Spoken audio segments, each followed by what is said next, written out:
Told him, Eartha, is it true you told him you didn't like that car? Yes. I was visiting my friend Arthur Lowe Jr. when he was living with Arthur at the time. I was on my way to Las Vegas, and Jamie took me in that car and took me across the Mulholland Drive to where he was living in the valley to pick up some records that he wanted to play. And I told him I did not feel comfortable in the car, and I said, you should not be in this car.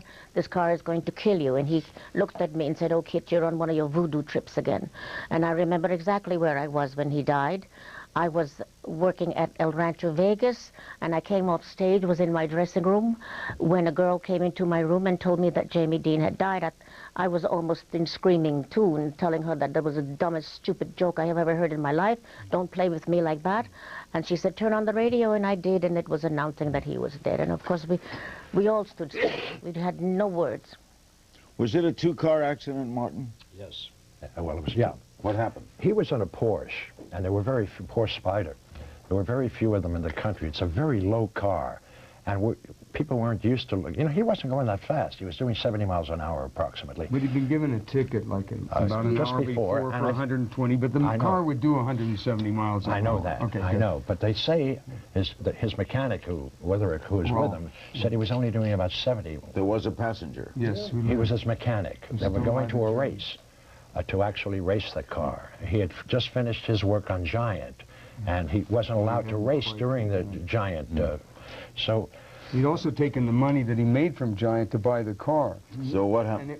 Well, he was going along, heading north, and this guy was at Turnip Seed was his name, was parked right there. There was an island, in essence, and just at the most inopportune moment, the guy turned this way, and apparently Jimmy said something like, he's not going to do that. No. Well, that's not that's really what because I talked to Turnip Seed once. Well, it seemed the highway went this way, and there's a road coming in like this at an angle that had a stop sign, and this guy didn't stop at the stop sign. So it was the other guy's fault. What happened? Oh, absolutely. And Jimmy just drove right into him. Wow. And Rolf said to him, said, the guy sees us. Jimmy, he said, you better watch out for that guy. And Jimmy says, he sees us, he'll stop. Yes. Exactly. Which I always remember, because Jimmy never trusted anybody like that. It may have been the only time that he ever just killed instantly? Instantly. I would think so. Yeah, Let me get a break. We'll be right back. Don't go away. Jimmy, we probably have a great many young people watching our show tonight, and for their benefit, I'd like your opinion about fast driving on the highway. Do you think it's a good idea? A good point.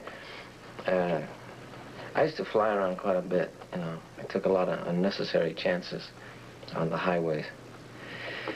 And I started racing, and now I drive on the highways. I'm extra cautious, because no one knows what they're doing. Half the time, you don't know what this guy's going to do with that one.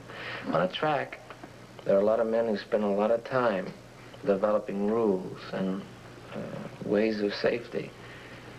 And I find myself being very cautious on the highway. Happy, Eartha, do you think? I think he was traumatized, yes.